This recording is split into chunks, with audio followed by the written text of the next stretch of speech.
on to our quick hitters of the day. Arky, back to you. Where's your quick hitter tonight?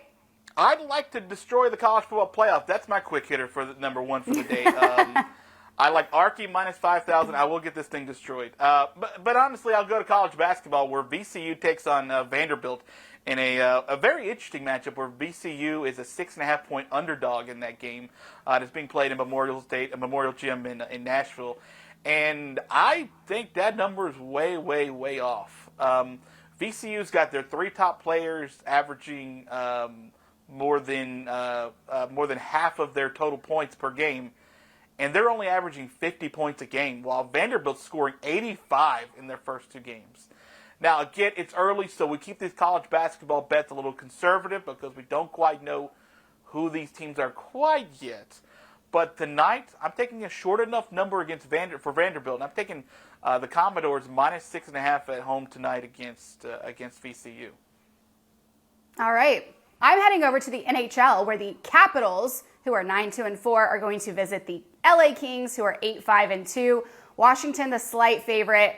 Puck line is minus 1.5 plus 220 with a total here of 5.5. But the Kings are back from their road trip, and they went on a hot 7-game winning streak before falling to the Jets on Saturday. While the Caps are looking to pick up their 5th win in a row, I think this is going to be a great game.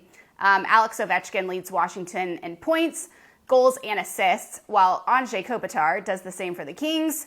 As for the trends, the favorite has gone 5-0 in the last 5 meetings between these two. The Caps have gone 4-0 in their last 4 games with the Kings. Not great for my Kings. While the total has leaned under in 4 out of their last 5 matchups. So I think it's going to be a hard-fought game. I can't pick against my team. Therefore, I will be riding with the under on this one tonight of 5.5.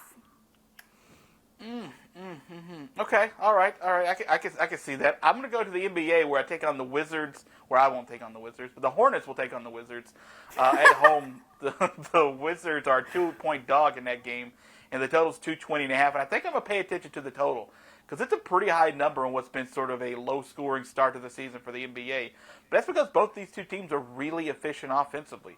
Washington, despite what we thought of them last year, they are a much, much, much better team offensively this season. And Charlotte is actually one of the best offenses in the league right now. In fact, they're both one of the best offenses in the league. They're both in the top 4 or 5 in all the categories, which is really, really surprising, I think, for me in Washington's case. But they've been more efficient than they've just been pure good on offense. And I think the 220.5 is a tough number to get to, but I think this is going to be an attainable one tonight. 220.5 is the number I like. And if I'm going to go to a side, I think I want to go the Wizards on the road plus 2, but I like the total more. So my big play is going to be 220.5 over for the Wizards and the Hornets tonight in Charlotte.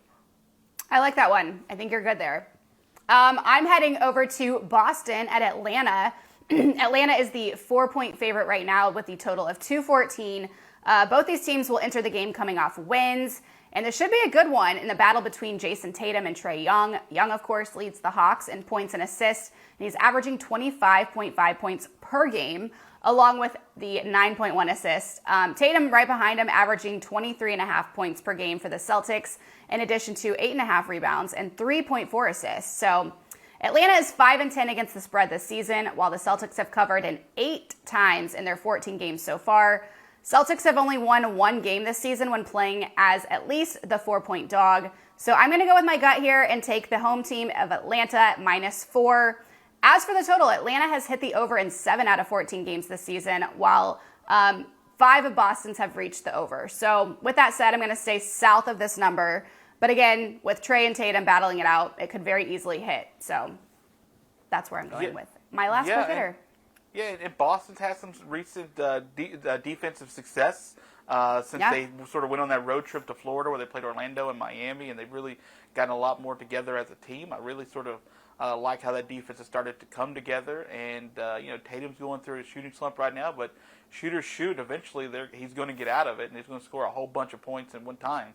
So I just don't know when that will be. It's hard to sort of project that, but I very much see where you're going from, and I might play that with you tonight. Well, thanks. That should be fun.